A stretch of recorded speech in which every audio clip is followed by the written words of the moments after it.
Regardless of where you live on this planet, no matter what your nationality, the fact that the indefinite detention provisions of the NDAA are still on the books should disturb you on a fundamental level. If not, give it 3 minutes.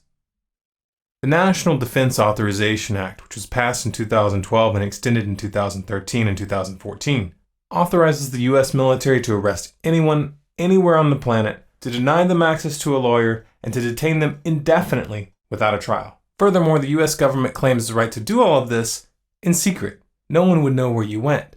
You would just disappear. The right to a fair trial is gone. Without the right to a fair trial, you don't have any rights at all. Of course, some would argue that the NDAA only targets enemies of the United States, as if this would somehow make it okay. That defense doesn't hold water. It doesn't matter who the law claims to target, and it doesn't matter under what conditions politicians claim it can be used. If you don't have a right to a lawyer, and if you don't get your day in court, and if the government isn't even obligated to disclose the fact that they dragged you from your house in the middle of the night, then who is going to make sure that this isn't abused? The soldiers? The politicians? Come on. The power to make someone disappear without a trial is the power to make up any excuse that's convenient. Evidence is only needed when you have to prove your case in court. That's why we have courts. The protections codified in the Constitution were put there for a reason.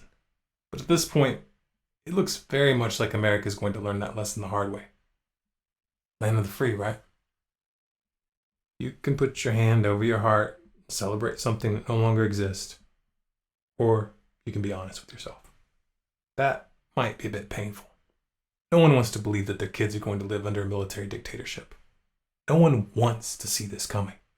So most people put their head in the sand and do their best not to think about it. Those who don't always begin with one question. What can we do? The first thing you need to understand here is that our problem is psychological, not material. You have the means to take back your power.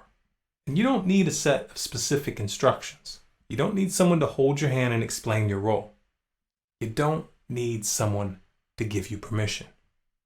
What you need is to turn off your TV, turn off your radio, put down the iPad, and ask yourself if you're going to be able to look your grandchildren in the eyes and tell them honestly that you did everything in your power to turn this around. Are you going to push this out of your mind because it's uncomfortable? Or are you going to convert that discomfort into a driving force? No one can make that choice for you. I'll tell you this much though. If that thought itches in the minds of enough people, we'll figure out a way to scratch it. And if that driven feeling is fully established in your heart, you'll find a way to make it spread.